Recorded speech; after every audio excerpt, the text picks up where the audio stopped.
Chapter 83. Hornets and Snares. Exodus chapter 23, verses 26 to 33. There shall nothing cast their young, nor be barren in thy land. The number of thy days I will fulfill.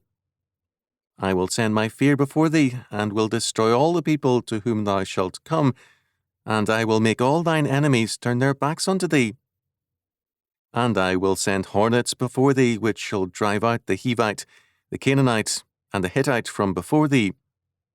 I will not drive them out from before thee in 1 year, lest the land become desolate, and the beasts of the field multiply against thee. By little and little I will drive them out from before thee, until thou be increased, and inherit the land. And I will set thy bounds from the Red Sea even unto the sea of the Philistines, and from the desert unto the river. For I will deliver the inhabitants of the land into your hand, and thou shalt drive them out before thee. Thou shalt make no covenant with them, nor with their gods. They shall not dwell in thy land, lest they make thee sin against me. For if thou serve their gods, it will surely be a snare unto thee. Exodus chapter 23, verses 26 to 33. In verse 27, we have a very important statement. God declares, I will send my fear, or my terror, before thee. We are very prone to materialistic concepts of historical determination. Economic factors, military considerations, geopolitical determinants, and a host of like things are regularly weighed and weighted by historians. History is variously defined in humanistic or in scientific terms, and routinely without regard to the triune God. In one church-related college, a fine professor was summarily dismissed in the 1980s for teaching history from a theological perspective. The other men in the history department felt that such an approach would deprive the school of any respect from other scholars. While professing to be Christian, these professors insisted on a non-Christian historiography. Verse 27, however, tells us something basic about history. God's determination. God's terror can overwhelm his enemies and destroy them. They will run when no man pursues them. Leviticus chapter 26, verse 17. And this is true whether they are supposedly covenant people or assuredly covenant enemies. To oppose God is to invite his terror. Proverbs chapter 28, verse 1 tells us, The wicked flee when no man pursueth, but the righteous are bold as a lion. The next verse, Proverbs chapter 28, verse 2, is also of interest here. For the transgression of a land, many are the princes thereof. Or, in the Berkeley version, when a land transgresses, it has many rulers. This well describes our situation today. Verses 26 to 33 tells us that because God determines our history, we had better be obedient to his covenant law. We are not saved to go our way, but to go his way. Faithfulness means fertility. Verse 26, Neither man nor beast nor the land itself will be sterile. Faithfulness also means providential care. Verse 28. Light was shed on verse 28 by the archaeological work of John Garstang. The sovereignty of Egypt's pharaoh was symbolized by a hieroglyph of a hornet. Egypt had devastated the old Canaanite powers and civilization.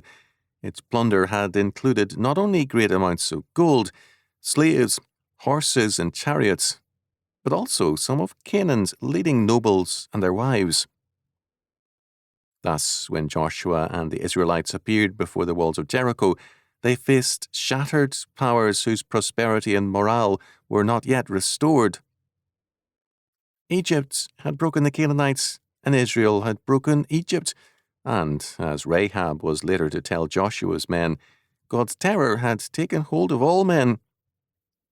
Joshua chapter 2, verses 9 to 11. Your terror is fallen upon us, and all the inhabitants of the land faint because of you. Joshua chapter 2, verse 9. God declares that He governs the hearts of all men, and He destroys our enemies before us when we are faithful to Him. The question of covenants is basic here. God, by His grace and mercy, has entered into a covenant or treaty with man, and His law gives us the terms of that treaty. Hence, there is a very strict ban on any covenant or treaty with any person or people who are not members of God's covenant. A covenant or treaty takes precedence over everything else. The United States Constitution is in line with the meaning of treaties in giving all treaties priority over the Constitution. God declares that a covenant or treaty is a legal and religious fact. A treaty presupposes a common faith, a common law, and a common cause. 20th century treaties, to which the United States has been a part, make it clear that our nation has abandoned this biblical premise which Washington affirmed and has made common cause with anti-Christian states. As verse 32 makes clear, to make a covenant with the ungodly is to make a covenant with their gods, their religion. To do so is to invoke the terror of God. There is rightful concern today over international terrorism, but there should be more concern over the terror God puts into men's hearts when they break His covenant and law. In verses 28 to 30, God promises to drive out the pagan powers before Israel little by little.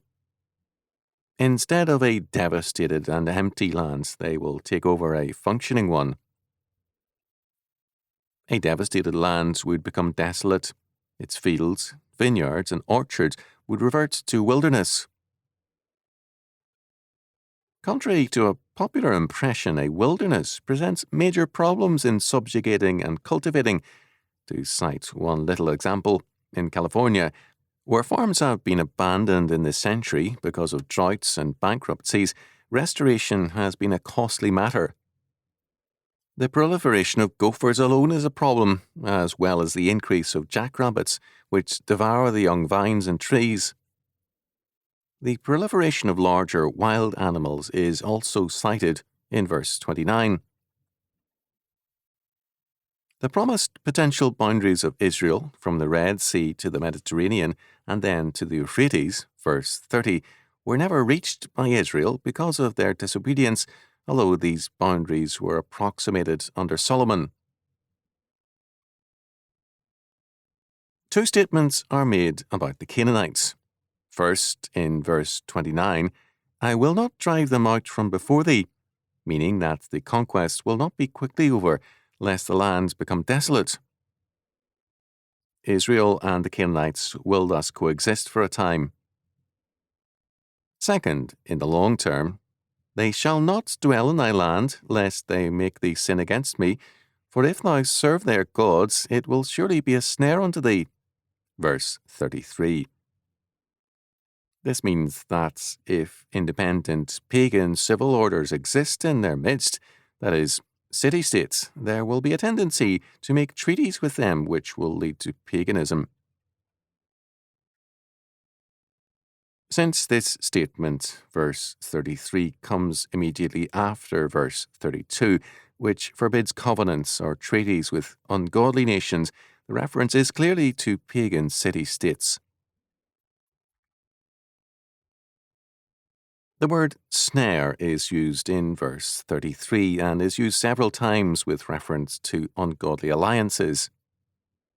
In Joshua chapter 23, verse 13, Joshua declares that God will no longer drive out the ungodly city-states from before Israel. They will remain to test Israel, and Israel will fail the test. These city-states will be snares and traps unto you. The angel of the Lord reminds them of their failure to avoid these snares in Judges chapter 2, verse 3.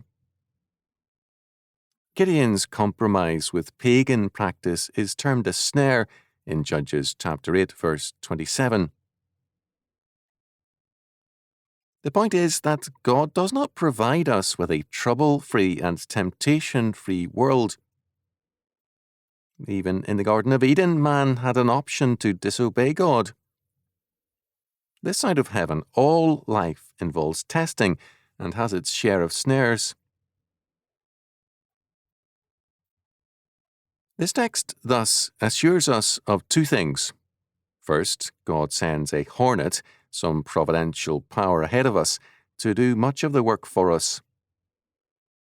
On top of this, he sends terror into the hearts of his enemies and ours. Second, we are not handed the victory without battle on our part, nor without snares when we have triumphed.